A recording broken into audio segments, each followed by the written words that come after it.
The morning sun felt warm on her face as she sat at the old piano in the community center. Her fingers moved gently across the keys, playing a melody she'd heard on the radio last week. She didn't need to see the keys. She knew exactly where each one was, how each one felt under her touch. This was how 17-year-old Lily spent most of her afternoons. While other kids her age were at the mall or scrolling through their phones, she was here, just her and the piano. It had been this way since she was 8 years old when her mom first brought her to this place. Lily had been born blind. She'd never seen a sunset, never seen her own reflection, never seen the black and white keys she loved so much. But somehow that didn't matter when she played. When her fingers touched the piano, she could see everything. She could see colors in the music, emotions in every note, stories in every chord. Her mom always said she had a gift, but Lily never thought of it that way. To her, playing piano wasn't special. It was just natural, like breathing. She would listen to a song once, maybe twice, and then she could play it. Not perfectly at first, but close enough. Then she'd practice until it was perfect, until it felt right. Today was different, though. Today her hands were shaking a little, because today everything could change. 3 weeks ago, her piano teacher, Mrs. Patterson, had shown her mom a flyer. Well, she'd read it out loud to them. A famous concert pianist was coming to their city.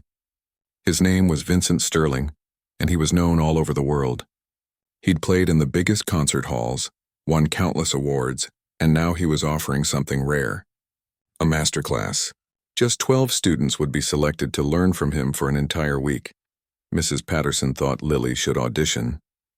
She'd been teaching Lily for 6 years now, and she always said Lily was the most talented student she'd ever had. "You have to try," she'd insisted. "This could open so many doors for you." Lily wasn't so sure. She'd never been to any fancy music school. She couldn't read sheet music the way other pianists could. Everything she knew she'd taught herself by listening. But Mrs. Patterson wouldn't let it go. She helped Lily record an audition video, and somehow, amazingly, they got a response. They wanted her to audition, in person. This Friday, that was tomorrow. Lily's mom had taken the day off work. They'd picked out Lily's best dress, the blue one with the white collar. They'd practiced what Lily would say when she met Vincent Sterling. They'd gone over the piece she would play, a beautiful composition by Chopin that had taken her months to perfect. But now, sitting here the day before, Lily felt something she rarely felt. Fear. What if she messed up? What if she wasn't good enough? What if they all looked at her and saw her white cane and her unfocused eyes and decided she didn't belong there? She shook her head and started playing again, letting the music push away her worries. The notes filled the empty community center, bouncing off the walls, wrapping around her like a warm blanket. This was home. This was where she belonged. "That's beautiful, honey." Lily smiled as she heard her mom's footsteps approaching. She could always tell it was her mom. She had a gentle walk, soft and careful. "You ready for tomorrow?" her mom asked, sitting down on the bench beside her. "I think so," Lily said quietly. "I'm just nervous." Her mom put an arm around her shoulders. "You're going to be amazing. You always are." The next morning came too fast. Lily barely slept. She kept going over the piece in her head, her fingers moving on invisible keys under her blanket. When her alarm finally went off, she felt exhausted. The drive to the audition venue took 40 minutes. "The Wellington Concert Hall," her mom said, "one of the fanciest places in the city." Lily had never been there before. As they pulled up, her mom described it. Tall white columns, big glass doors, red carpets. It sounded like something from a movie. Inside, the lobby was buzzing with noise. Footsteps echoed on marble floors. People talked in hushed, excited voices. Someone was playing scales on a piano somewhere far away. The air smelled like expensive perfume and old wood. "There's a lot of people here," her mom whispered. Lots of other students waiting to audition. Lily's stomach tightened. She gripped her white cane a little harder. A woman with a clipboard approached them. "Name?" "Lily Chen," her mom answered. There was a pause. Lily could feel the woman staring at her. "Oh, I see. Well, you'll be auditioning in Studio C, down that hallway, third door on the right. You're number 17. They found the waiting area outside Studio C. Lily could hear other students warming up, playing complicated runs and arpeggios. They sounded incredible, professional, like they'd been training their whole lives at fancy schools with famous teachers. One by one, students were called in. Each time the door opened, Lily's heart beat faster. She could hear pieces of their auditions through the door. Everyone was so good. So polished. So prepared. Number 17, Lily Chen. This was it. Her mom squeezed her hand. You've got this, sweetheart. Lily stood up, unfolded her cane, and walked toward the door. Her mom guided her gently, whispering directions. Left a little. Straight ahead. Watch the step. The studio was cold. She could feel it the moment she stepped inside. And quiet. So quiet she could hear her own breathing. Come in, a man's voice said. Not warm, not cold.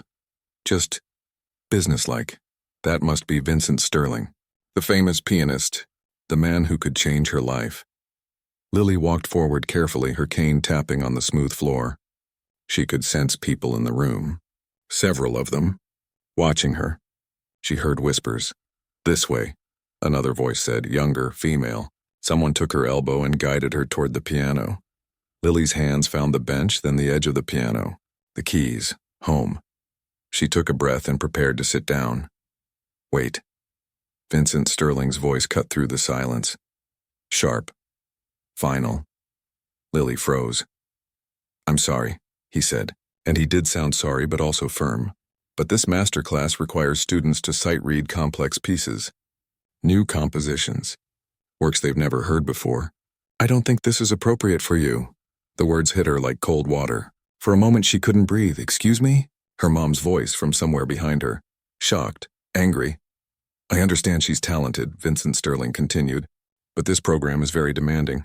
The students need to be able to read advanced sheet music on sight. It's just not feasible for someone with her condition. Her condition. Like being blind was a disease. The whispers got louder. Lily felt her face burning. Her hands started shaking. She wanted to disappear. She wanted to run, but her legs wouldn't move. She's more talented than anyone here, her mom said, her voice rising. You haven't even heard her play.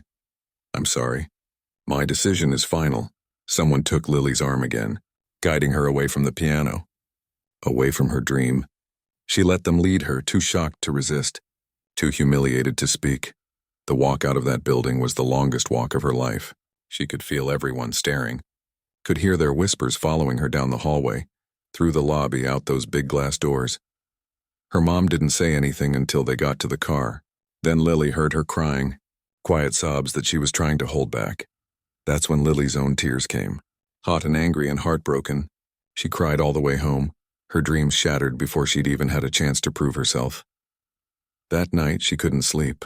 At 2 a.m, she got up, got dressed, and asked her mom to drive her to the community center. The night janitor, old Mr. Wu, let them in. He always did. He'd known Lily for years. She sat at the old piano, the one that was slightly out of tune, the one with the chipped middle C key. And she played. She poured everything into that piano. All her anger, all her sadness, all her frustration. The music that came out wasn't pretty. It wasn't perfect. But it was real. It was honest. It was her heart breaking and fighting back at the same time. She didn't know that Mr. Wu was standing in the doorway watching. She didn't know he had pulled out his phone. She didn't know he was recording. She didn't know that everything was about to change. Lily woke up the next morning feeling empty. Her eyes were puffy from crying and her head hurt. She'd barely slept 3 hours. Her phone was buzzing on the nightstand, but she ignored it. She didn't want to talk to anyone. Didn't want to explain what happened. Didn't want to hear people tell her it would be okay, because right now it didn't feel like anything would ever be okay again. Her mom knocked softly on the door. Honey, are you awake? Yeah, Lily said, her voice rough. Can I come in? Lily sat up as her mom entered. She heard her mom sit down on the edge of the bed. Mrs. Patterson called. She wanted to check on you. Lily didn't respond. What was there to say? And something else happened. Something big. Lily felt her mom's hand take hers. Her mom's voice sounded strange. Excited, maybe? Or nervous? She couldn't tell. Mr. Wu posted a video last night. Of you playing at the community center? Lily's stomach dropped. What? Why would he do that? He wrote something with it. About what happened at the audition. About how they rejected you without even listening. Lily. The video is everywhere. What do you mean everywhere? Her mom squeezed her hand. I mean, millions of people have watched it. It's all over social media. People are sharing it, commenting, talking about it. News websites are writing articles. It's gone viral. Lily felt dizzy. Millions? Come on. Let me show you. They went to the living room. Her mom opened her laptop and started reading the comments out loud. There were thousands of them. Tens of thousands. This made me cry. How dare they reject her without listening? I'm a music teacher and this girl has more talent in her pinky finger than most professionals. This is what discrimination looks like. She deserved a chance.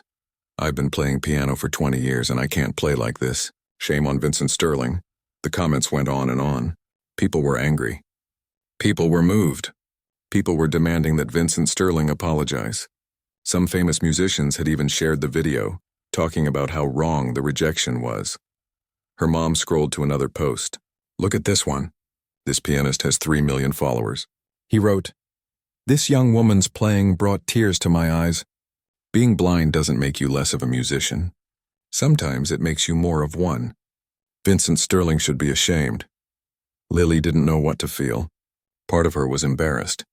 Millions of strangers had watched her most vulnerable moment, but another part of her felt vindicated. Like maybe she wasn't crazy for being hurt. Maybe what happened really was wrong. Her phone started ringing. Her mom checked it. It's a number I don't recognize. Area code 212, that's New York. Don't answer it, Lily said quickly, but the phone kept ringing, over and over. Different numbers. Text messages started flooding in too. Her mom's phone started ringing as well. By noon, there were news vans outside their house. Actual news vans with cameras and reporters. Lily's mom had to close all the curtains and tell them they weren't giving interviews. "This is insane," Lily said, sitting on the couch with her knees pulled up to her chest. "I just wanted to play piano.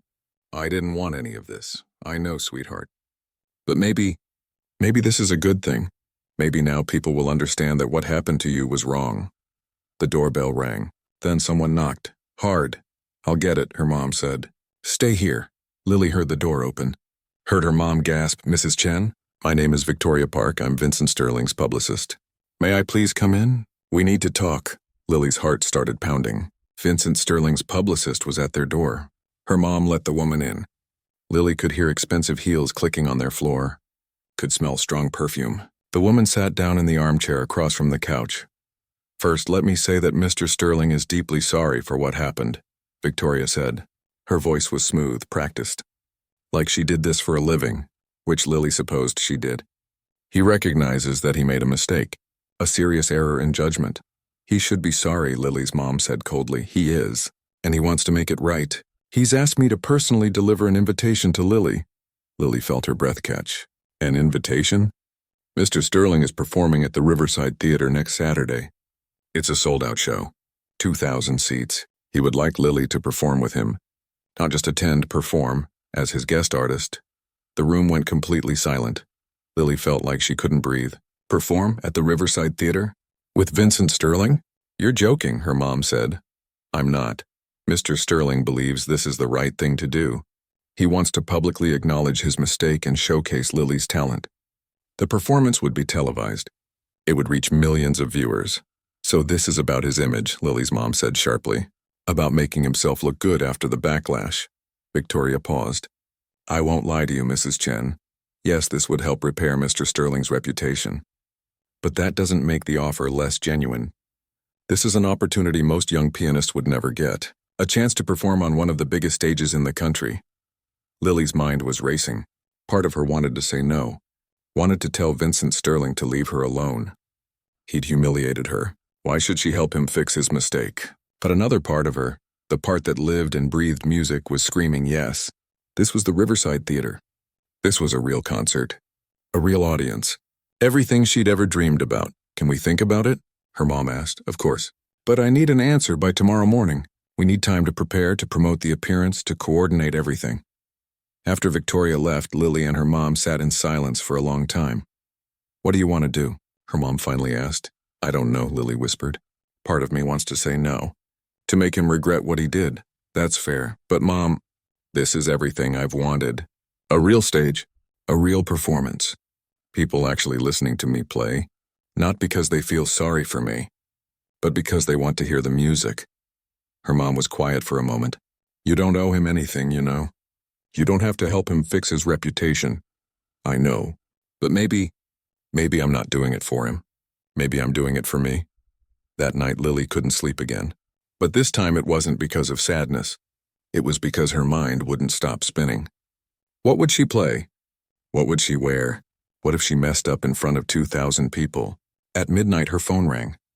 She almost didn't answer, but something made her pick it up. Hello? Lily? A man's voice, older, tired. This is Vincent Sterling. Lily sat up straight. Her hands started shaking. I know my publicist came to see you today, he continued. I know she made the offer, but I wanted to call you myself. I wanted to apologize. Really apologize. Not some public statement written by my team. Just me to you. Lily didn't say anything. She didn't know what to say. I was wrong, Vincent Sterling said. His voice cracked a little. I looked at you and I saw your cane and I made assumptions. I didn't give you a chance.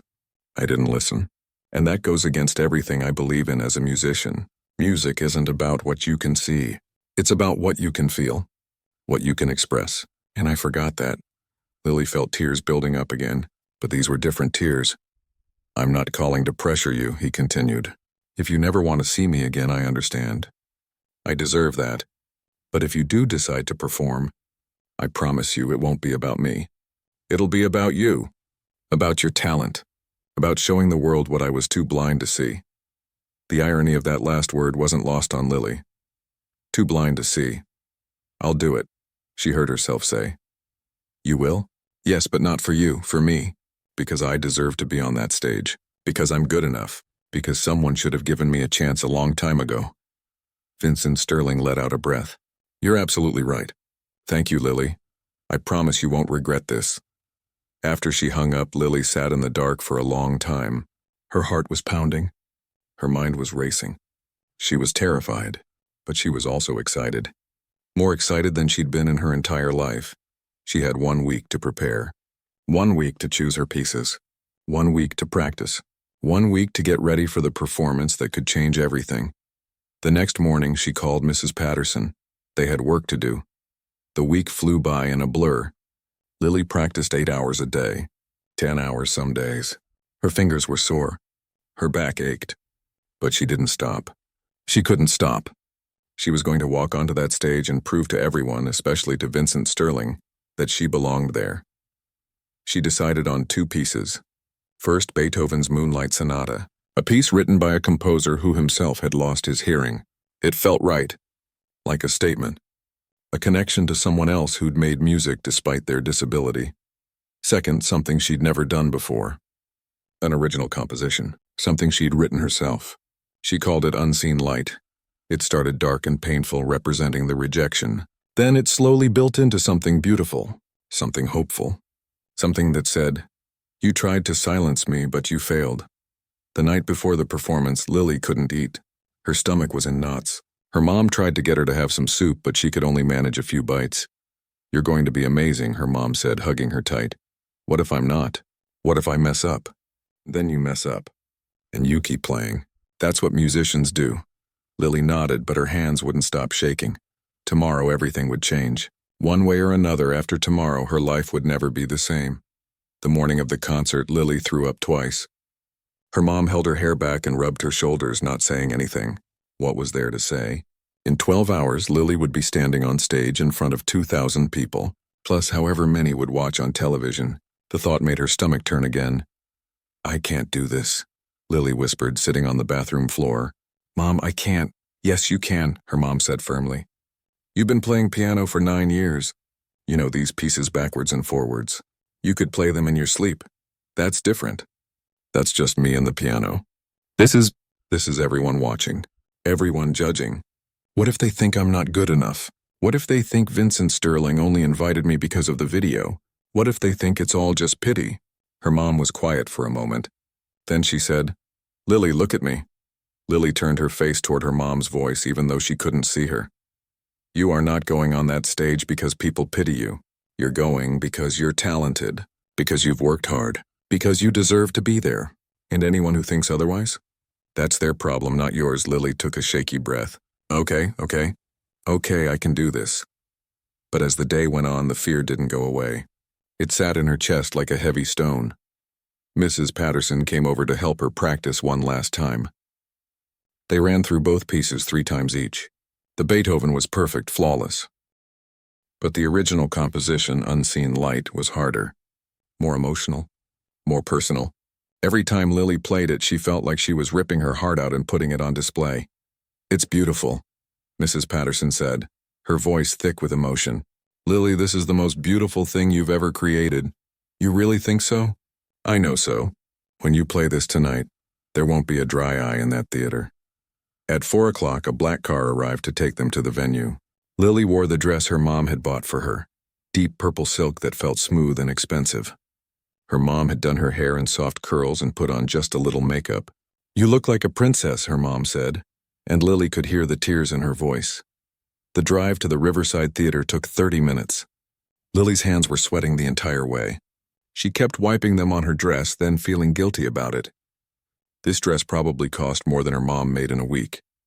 When they arrived, someone guided them through a back entrance. The backstage area was chaos. People running everywhere. Voices calling out instructions. The sound of instruments warming up. Lily gripped her mom's arm tighter. "Lily, there you are. Victoria Park, the publicist." Lily recognized her voice and her perfume. "Mr. Sterling wants to see you before the show. To go over the program and make sure you're comfortable. Follow me." They walked down a long hallway. Lily could hear music in the distance. The opening act, probably. Her heart was racing so fast she thought it might explode. Victoria knocked on a door. "Mr. Sterling?" "Lily's here. Come in, come in." The door opened. Lily heard footsteps approaching. Then a hand took hers gently. Vincent Sterling's hand. "Lily, thank you for coming. Thank you for giving me this chance." His voice was different than she remembered. Softer, more humble. At the audition, he'd sounded distant and authoritative. Now he just sounded like a regular person, a nervous person even. "Please sit down. Can I get you anything?" Water? Tea? "Water would be good," Lily said, her throat dry. Someone brought her a bottle. She took small sips, trying to calm her nerves. "I wanted to explain how tonight will work," Vincent Sterling said. "I'll perform my set first. 3 pieces, about 40 minutes total. Then I'll introduce you. I'll tell the audience about what happened, about my mistake, and about why you're here tonight. Then the stage is yours."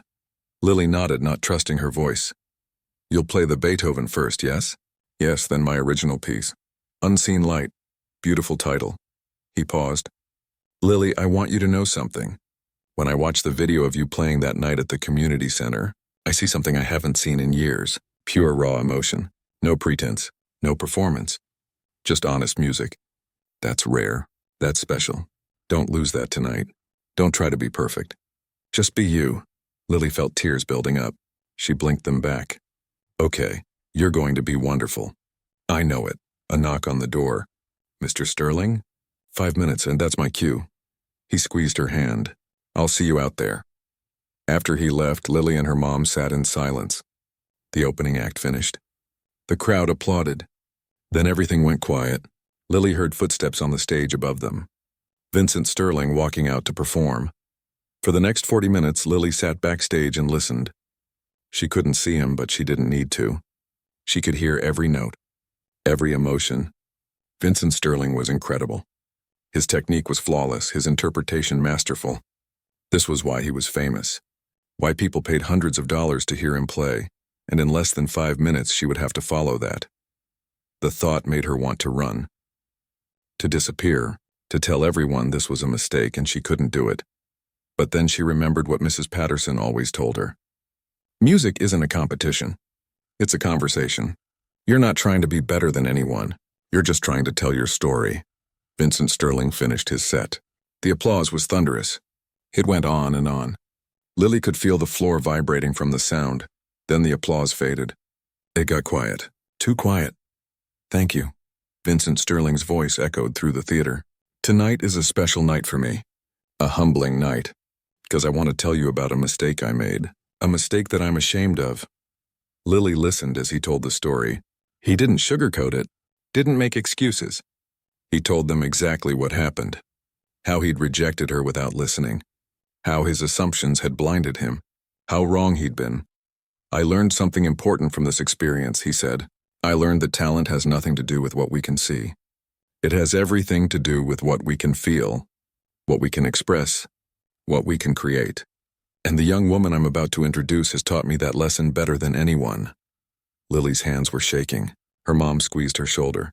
"She has more courage than I do. Because after what I did, she could have walked away. She could have told me I didn't deserve her time.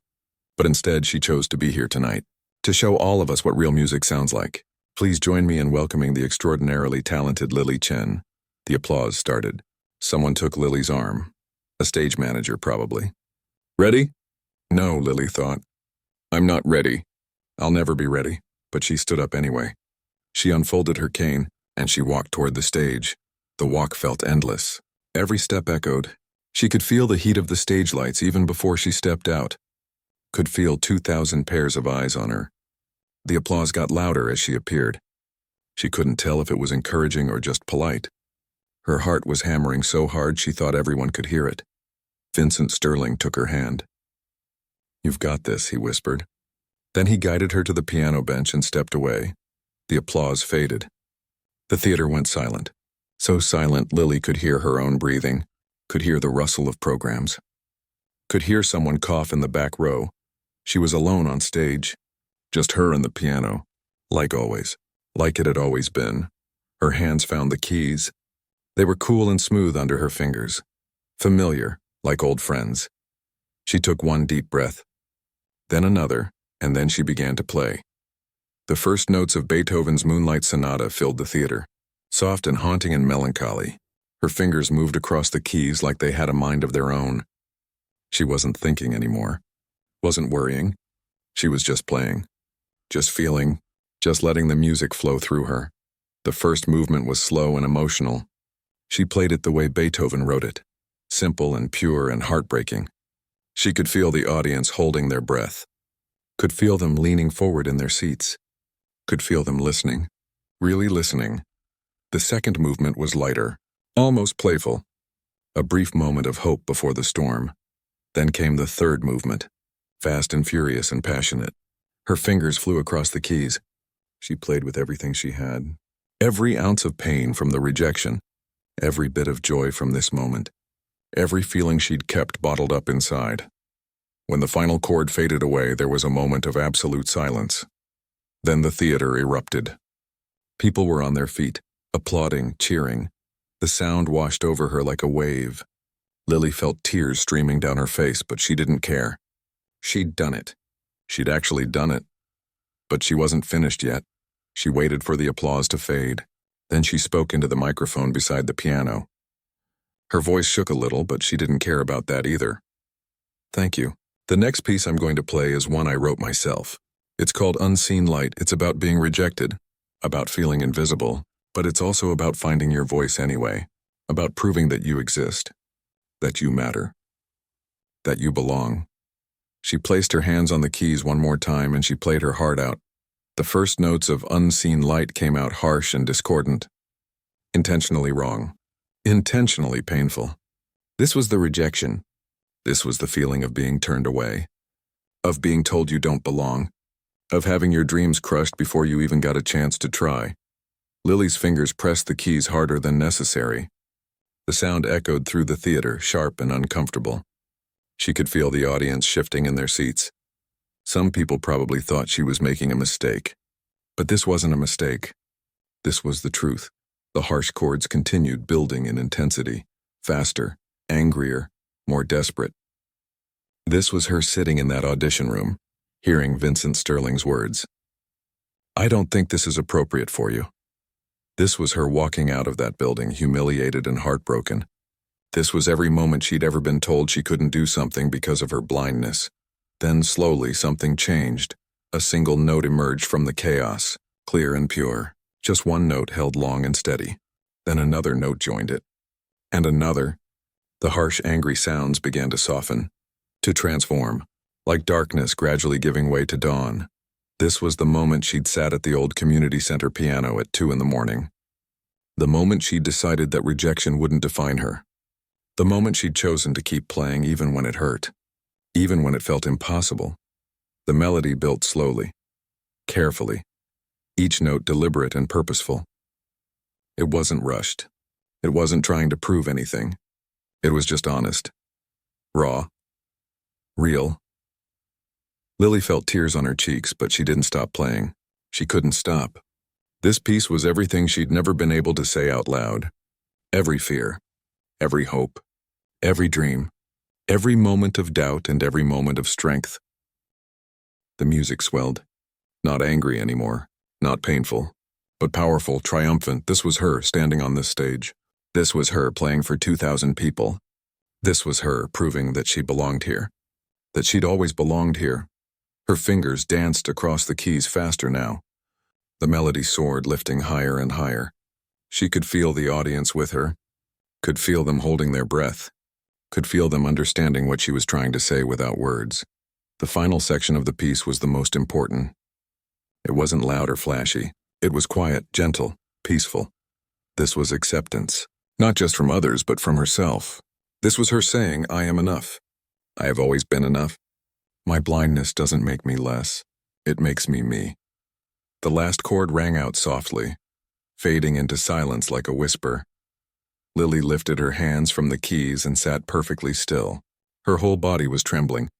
Her face was wet with tears.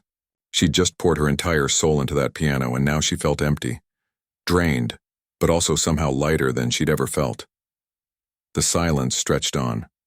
1 second, 2 seconds, 3 seconds. Then it happened. The applause started like thunder. But it wasn't just applause. People were standing, shouting, crying. The sound was so loud it almost hurt. It went on, wave after wave of sound crashing over her. Lily couldn't move, couldn't breathe, couldn't process what was happening. Someone took her hand. Vincent Sterling. He helped her stand, guided her to face the audience. The applause got even louder somehow.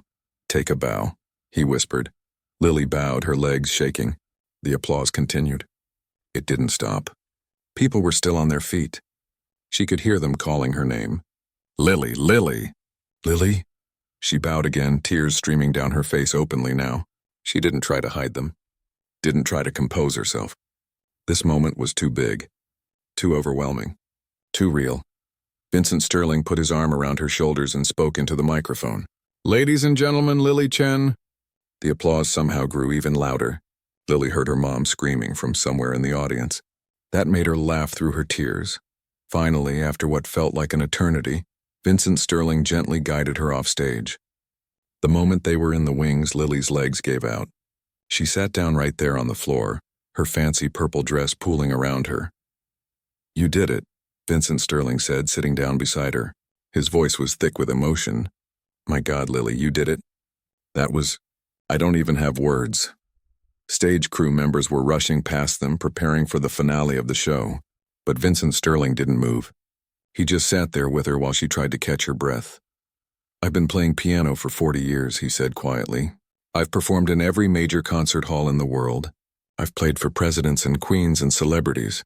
But I have never ever heard anything as honest and powerful as what you just played. You didn't just perform that piece. You lived it, and everyone in that theater felt it. Lily wiped her face with the back of her hand. I was so scared, I know. But you did it anyway. That's what courage is. Her mom appeared then, running backstage with tears streaming down her face. Lily, oh my God, Lily! She dropped to her knees and pulled Lily into a tight hug. I'm so proud of you. So proud. They held each other and cried while the stage crew worked around them and the audience continued to applaud beyond the curtain. Later that night, after Vincent Sterling's finale, after the standing ovation, after the stage lights went dark and the audience filed out, Lily sat in the dressing room and tried to process what had happened. Her phone wouldn't stop buzzing. Text messages flooded in from people she hadn't heard from in years. From Mrs. Patterson, from old classmates, from Mr. Wu at the community center, from people she didn't even know. But the most surprising message came from an unknown number. Hello, Lily. My name is Dr. Helen Rodriguez. I'm the Dean of Admissions at the Berkshire Conservatory of Music. I was in the audience tonight. I would very much like to discuss offering you a full scholarship to our program. Please call me at your earliest convenience. Lily read the message 3 times. Then she handed the phone to her mom. Her mom gasped. Lily, do you know what this is? The Berkshire Conservatory is one of the best music schools in the country. A full scholarship? That's everything. Is this real? Lily whispered. This is really happening. It's real, honey. It's all real. More messages came in. An invitation to perform at a music festival in Boston. A request for an interview from a major newspaper. An email from a recording studio asking if she'd be interested in making an album. It was too much. All of it was too much. Victoria Park knocked on the dressing room door. "Lily? There are some reporters outside who'd like to speak with you. Just for a few minutes. Are you up for it?" Lily looked at her mom. Her mom squeezed her hand. "Only if you want to." Lily thought about it. A week ago she would have said no. Would have been too scared, too overwhelmed, but now, after everything that had happened, after what she'd just done on that stage, "Okay," she said. "I'll talk to them." The press conference was held in a small room backstage. About a dozen reporters sat in folding chairs with cameras and recording devices. Lily sat at a table with her mom beside her and Victoria Park on her other side. The questions came fast. How did it feel to perform tonight? What do you want to say to Vincent Sterling? What's next for you? Do you have a message for other young people with disabilities? Lily answered each question as honestly as she could. Yes, she was nervous. Yes, she forgave Vincent Sterling. Yes, she was excited about the future. And yes, she had something to say to other people who'd been told they couldn't do something. "Don't let anyone tell you what you can't do," she said, her voice steady and clear. "Not because of how you look or where you come from or what disabilities you have. If you have a dream, if you have something you love, fight for it. Work for it. Prove them wrong, not to make them feel bad, but to make yourself feel strong. Because you are strong. You always have been." The reporters scribbled notes furiously. Cameras flashed. Someone wiped their eyes. After the press conference, as they were finally getting ready to leave, Vincent Sterling found them in the hallway. "Lily, before you go, I wanted to give you something." He pressed something into her hands. It was smooth and rectangular. A business card, she realized. "That's my personal number," he said. "If you ever need anything, advice, connections, help with your music, you call me. Anytime, day or night." "I mean it." "Thank you," Lily said. "For everything. For giving me this chance." "No," Vincent Sterling said firmly. "Thank you. For teaching me something I should have learned a long time ago. For reminding me what music is really about. You didn't just perform tonight, Lily. You changed things. You changed me." The drive home was quiet. Lily and her mom were both too exhausted for words. But it was a good kind of quiet. The kind of quiet that comes after something amazing happens and you're still trying to believe it's real. When they pulled into their driveway, Lily's mom turned off the car but didn't get out right away. "You know what's funny?" she said. "A week ago you were crying in your room thinking your dream was over. And now the whole world knows your name. Now music schools are offering you scholarships. Now people are calling you talented and brave and inspiring." "I know," Lily said softly. "I still can't believe it. But you know what hasn't changed?" Her mom continued. "You're still the same girl who spent hours at that old community center piano. You're still the same girl who taught herself to play by ear.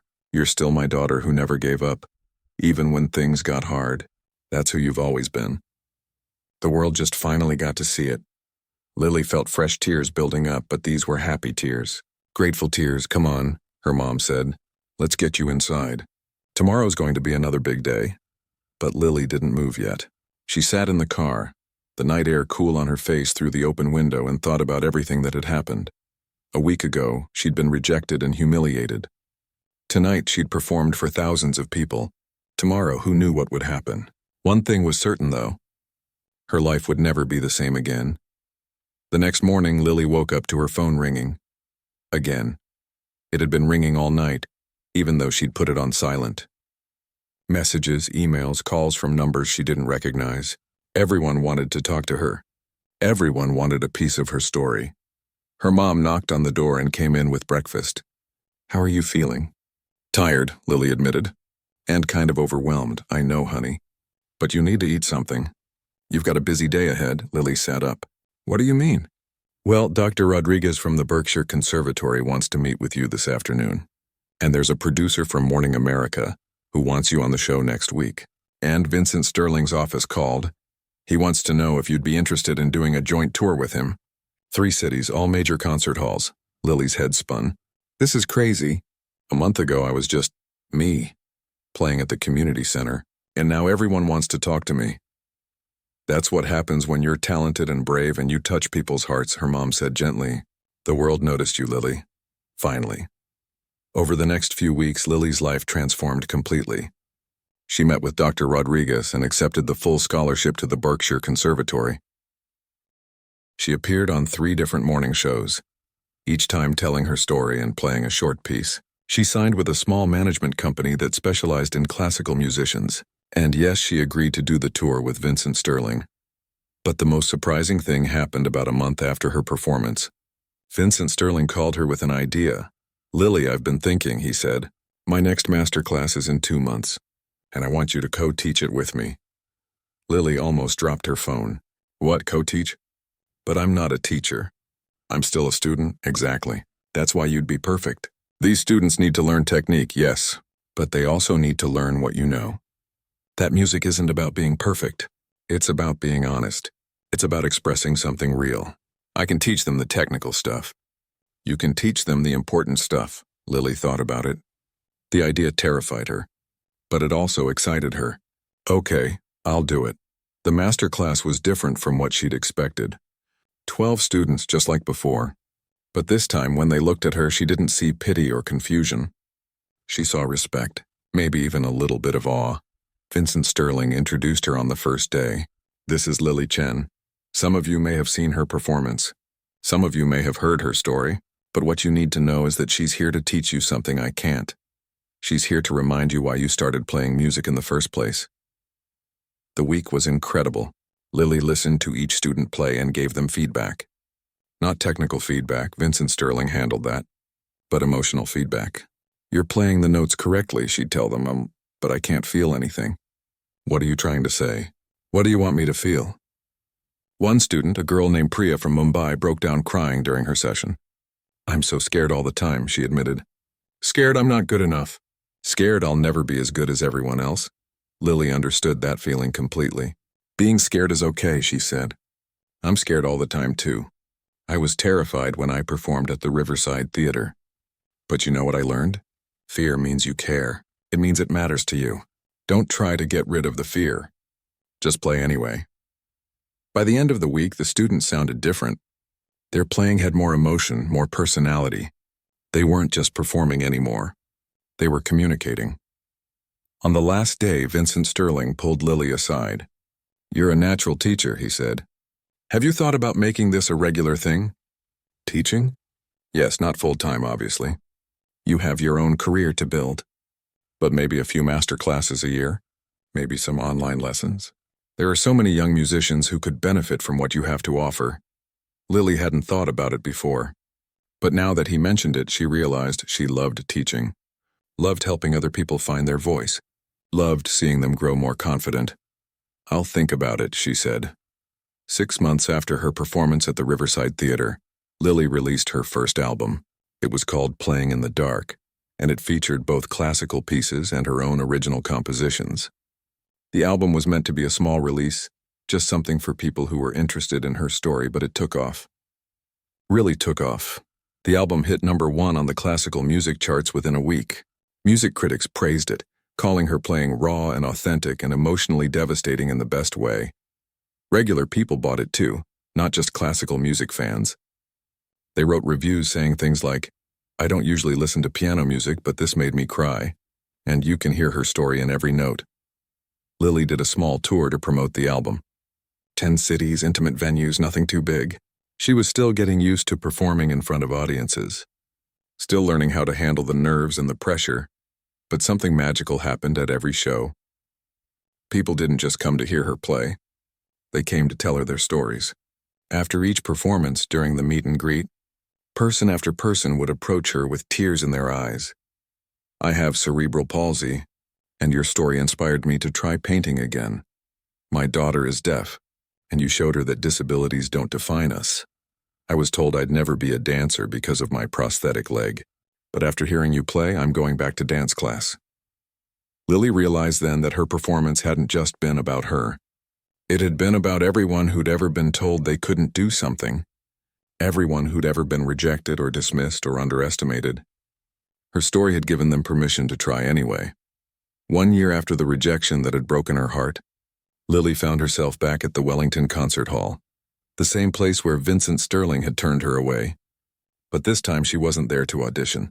She was there to perform her own solo concert, a sold-out show.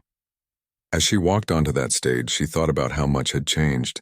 She was now a student at one of the best music schools in the country. She had an album that thousands of people had bought.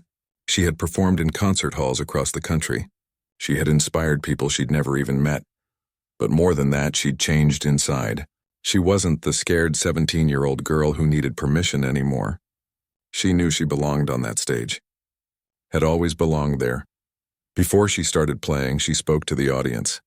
"A year ago, I stood in the lobby of this building and was told I didn't belong here, that my blindness made me inappropriate for this space.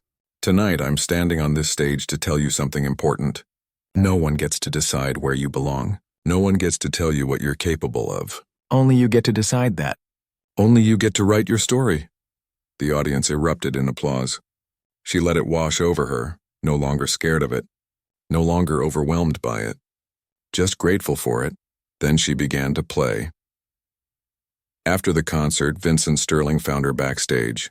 He'd been in the audience, sitting in the front row. "Thank you," she said before he could speak, "for everything. I know it started badly, but you changed my life." Vincent Sterling shook his head. "No, Lily, you changed your own life. I just got out of your way, and you changed mine too. Before I met you, I'd forgotten why I started playing piano. I'd forgotten that music is supposed to mean something. You reminded me. You reminded all of us." He pulled something out of his pocket, a photo worn at the edges. "This is me at your age," he said, 17 years old at my first real audition. I was so nervous I almost threw up.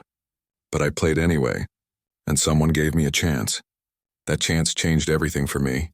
I'd forgotten how important it is to give people chances, to look past the surface and see the talent underneath. You taught me to remember that. So thank you." Lily took the photo, running her fingers over it, feeling the worn edges. She couldn't see the young Vincent Sterling in the picture, but she didn't need to. She understood what he was saying. "So what's next for you?" he asked. Lily smiled.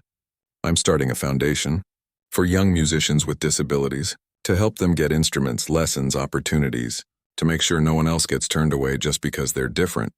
"That's perfect. And I'd like to make a donation, a significant one." "You don't have to." "I want to. Consider it my way of making sure what I did to you never happens to anyone else." 2 years later, the Lily Chen Foundation had helped over 200 young musicians. They'd provided scholarships, adaptive instruments, and opportunities to perform. They'd partnered with music schools across the country to make their programs more accessible. They'd created an online teaching platform where students with disabilities could learn from professional musicians. Lily herself was now 19, studying at the Berkshire Conservatory and performing regularly. She'd released 2 more albums. She'd played at Carnegie Hall. She'd been featured in magazines and documentaries. She'd won awards, but her favorite moments were still the quiet ones. Teaching a master class and watching a student's face light up when they finally understood something. Getting letters from kids who'd heard her story and decided to pursue their dreams. Sitting at a piano, any piano, and just playing because she loved it. One evening, she visited the old community center where it all began. Mr. Wu was still there, still mopping floors and emptying trash cans. "Lily," he exclaimed when he saw her. "I was hoping you'd come by. I saw you on TV last week. You were wonderful." "Thanks, Mr. Wu, and thank you for posting that video. I know I never really thanked you properly. That video changed everything." "I just shared what I saw," he said. "The world needed to see it too." Lily sat down at the old piano, the one that was still slightly out of tune, the one with the chipped middle C key. She played softly, just a simple melody, nothing fancy, just honest. This was where it all started. This was where she'd fallen in love with music. This was where she'd poured out her heart after the rejection. This was home. "You know what the best part is?" she said to Mr. Wu. "I thought that rejection was the worst thing that could happen to me, but it turned out to be the best thing. It made me fight. It made me prove something to myself. It led me here." "Sometimes," Mr. Wu said wisely, "the doors that close are just pushing us toward the doors that are meant to open." Lily smiled. That was exactly right. She was no longer the girl who'd been rejected. She was the girl who'd played anyway, who'd proven everyone wrong, who'd turned pain into purpose. who'd found her light in the darkness and she was just getting started.